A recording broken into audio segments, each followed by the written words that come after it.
एक भिखारी था। रेल में सफ़र करते हुए भीख मांगने के दौरान उसे एक सूट बूट पहने सेठ जी दिखाई दिए। तो भिखारी ने सोचा कि ये व्यक्ति बहुत अमीर लग रहा है, इससे भीख मांगने पर ये ज़रूर मुझे अच्छे पैसे देगा। वो सेठ से भीख मांगने लगा। भिखारी को देखकर उस सेठ ने कहा, तुम हमेशा भीख मांगते ही रहते हो, कभी किसी को कुछ देते भी हो? भिखारी बोला, साहब मैं तो भिखारी हूँ और हमेशा लोगों से मांगता ही रहता हूँ। मेरी इतनी औकात कहाँ कि लोगों को कुछ दे सकूँ। सेठ जी ने कहा, जब किसी को कुछ दे नहीं सकते हो तो तुम्हें किसी से कुछ भी मांगने का हक नहीं है। मैं एक व्यापारी हूँ और लेन देन में ही विश्वास करता हूँ। अगर तुम्हारे पास मुझे देने के लिए कुछ हो तभी मैं तुम्हें कुछ दे सकता हूँ। तभी वो स्टेशन आ गया जहाँ उस सेठ को उतरना था। वो ट्रेन से उतरा और वहाँ से चला गया। इधर भिखारी सेठ द्वारा कही बात के बारे में सोचने लगा। सेठ जी के द्वारा कही गई बात उस भिखारी के दिल में उतर गई थी। वो सोचने लगा कि शायद मुझे भीख में अधिक पैसा इसलिए नहीं मिलता है क्योंकि मैं उसके बदले में किसी को कुछ दे नहीं पाता हूँ। लेकिन मैं तो एक भिखारी हूँ, किसी को कुछ देने लायक भी नहीं हूँ।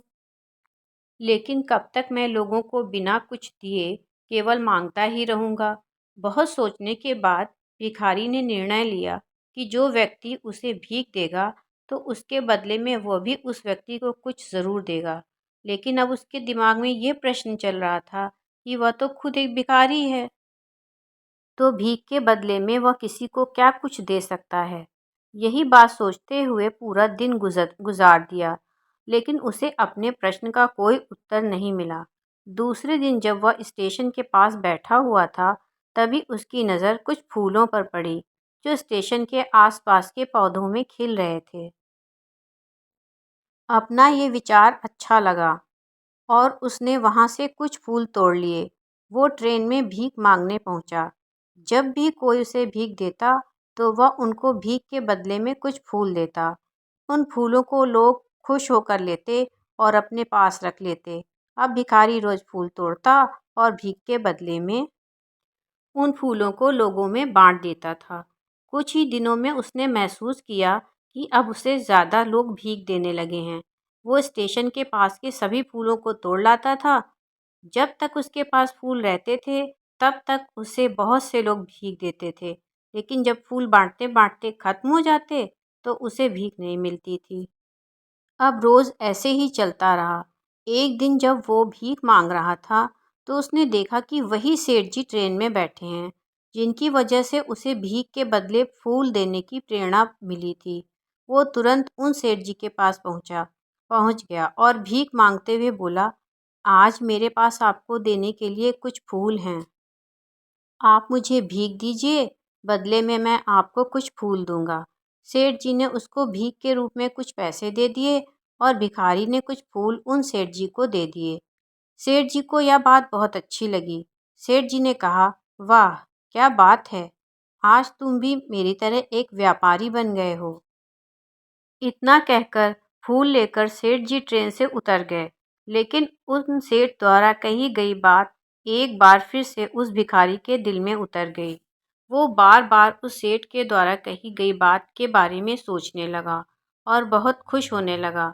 उसकी आंखों में एक अनोखी चमक आ गई। उसे लगने लगा कि अब उसके हाथ सफलता की वो चाबी लग गई है, जिसके द्वारा वो अपने जीवन को बदल सकता है। वो तुरंत ट्रेन से नीचे उतरा और उत्साहित होकर बहुत तेज़ आवाज़ में ऊपर आसमान की ओर देखकर बोला, मैं अब भिखारी नहीं हूँ, मैं तो एक व्यापारी हूँ। मैं भी उन सेठ जैसा बन सकता हूँ। मैं भी अमीर बन सकता हूँ। लोगों ने उसे देखा और सोचा कि शायद ये भिखारी पागल हो गया है। वो उत्साहित होकर बहुत ऊंची आवाज़ में ऊपर आसमान की ओर देखकर बोला, मैं भिखारी नहीं हूँ, मैं तो एक व्यापारी हूँ। अगले दिन से वो भिखारी उस स्टेशन पर फिर कभी नहीं दिखा।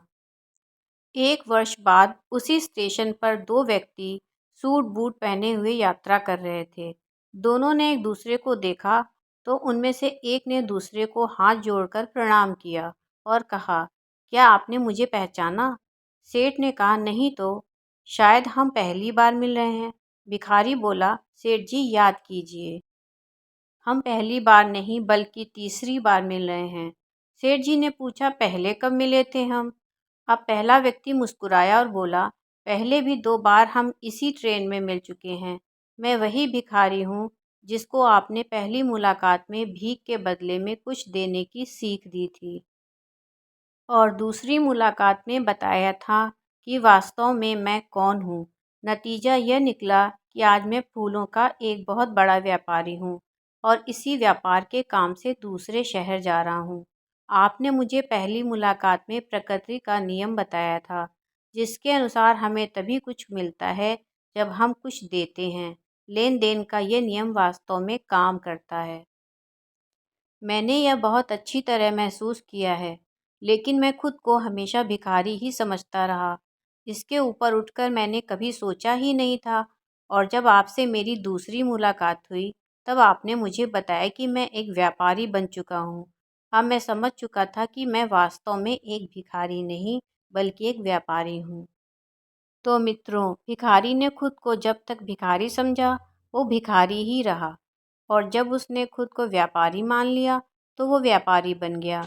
अगर हम सच्चे मन और मेहनत करके कुछ पाने की कोशिश करते हैं, तो वो व्यर्थ नहीं जाती और हम एक दिन सफल व्यक्ति बन जाते हैं। कहानी सुनने के लिए दिल से धन्यवाद।